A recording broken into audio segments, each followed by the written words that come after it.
हाय।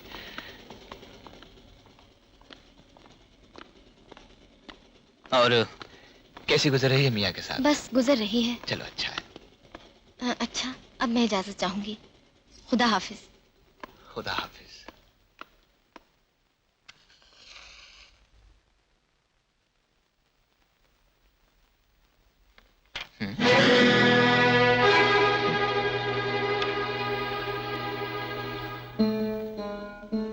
नीलुफर और बस।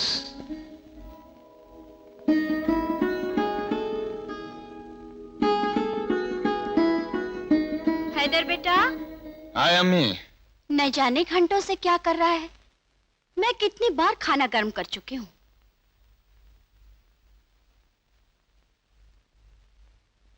कुछ परेशान हो क्या? हाँ अम्मू। हाँ अम्मी, परेशान तो है। क्यों, क्या बात है? अम्मी, हमारे साथ एक लड़की पढ़ा करती थी। क्या हो उसे? यही तो मालूम नहीं। तो तुझे क्या मालूम है? अम्मी, आप नहीं समझेंगी। हाँ, क्यों? उसकी शादी एक नवाब खानदान में हुई थी। फिर क्या, आज 50 रुपए के लिए हमारे दफ्तर में आई और जाते वक्त बस में गई।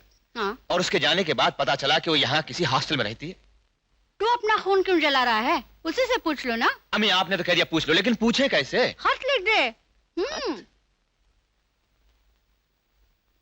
मोहतरम जनाब एडिटर साहब, आदाब और तस्लीमात के बाद अर्ज है कि आपका खत मिला, हालात से आगाही हुई। दीगर अहवाल ये है कि यहाँ सब खैरियत है।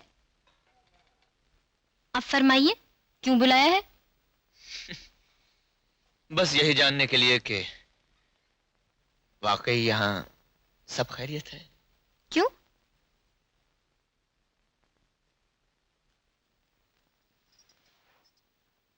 क्योंकि आपकी नज़मों से तो जाहिर नहीं होता कि सब खैरियत है। समझ में नहीं आता कभी कि हरदम हंसने चहकने वाली लड़की ने यकायक यह दुख, दर्द, उदासी और फ्रस्ट्रेशन का रास्ता क्यों अपना लिया? दुनिया की तमाम खूबसूरत नज़में दर्द की कोख ही से तो पैदा होती हैं हैदर साहब। बहुत खूब, मैं वाह। लेकिन यह जवाब अदीबा शबनम रहमानी का तो हो सकता है,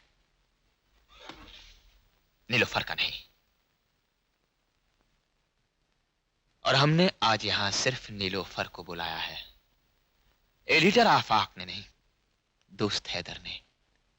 क्या यह नहीं हो सकता कि तुम भी एक दोस्त की हैसियत से अपना दिल खोलकर हमारे सामने रख दो?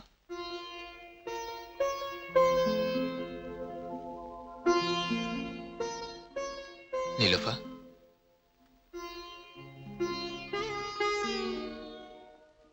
दिल खोलकर बातें करने के लिए जगह भी खुली चाहिए। क्यों ना कहीं बाहर चलकर बैठे।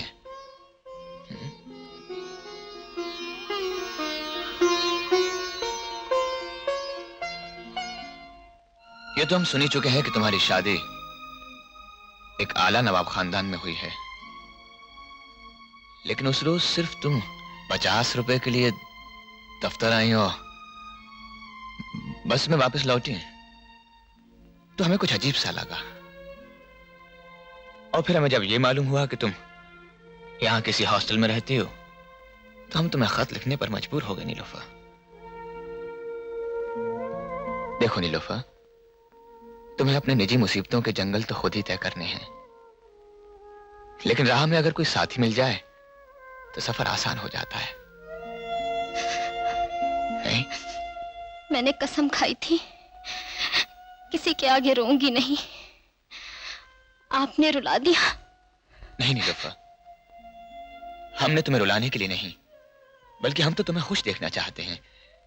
देखो, एक दोस्त ने अपना माजी खोलकर तुम्हारे सामने रख दिया। क्या तुम हमें अपनी कहानी नहीं बता सकती? हाँ। जहां पर आपकी कहानी खत्म होती है,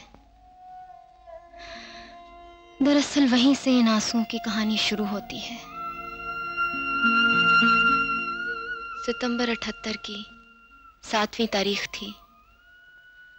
मेरा एमए का नतीजा निकल चुका था और मैं पास हो चुकी थी। मुझे बखूबी याद है, उस रोज दीवान पर लेटी हुई अपनी डायरी लिख रही थी। डायरी लिखना मेरी पुरानी आदत है, तभी अम्मी ने आकर मेरे हाथ से डायरी छीन जब ली। देखो किताबों से दीदे जोड़े पड़ी रहती है। क्या है अम्मी? अरे और भी तो काम है जो आगे चलकर घर गृहस्थी में काम आएंगे। आप तो बस यही चाहती हैं दिन रात औरतों वाले काम करती रहूं। अम्मी आप कितनी प्यारी हैं। सब समझती हूँ लाडो, तेरे इन चोंचलों के मतलब। अम्मी हम घर में पड़े पड़े बोर हो गए हैं, जर्नलिज्म के कोर्स में दाखिला दिलवा दीजिए ना। ना बाबा ना, हमें जितना पढ़ाना लिखाना था पढ़ा लिखा चुके। अब जो भी करना मियाँ के घर जाकर करना। हाँ, जब देखो मियाँ के घर की धमकी दिया करती है। लेकिन बन्नो आज धमकी नहीं दे रही, आज सच्ची वसी मारा है।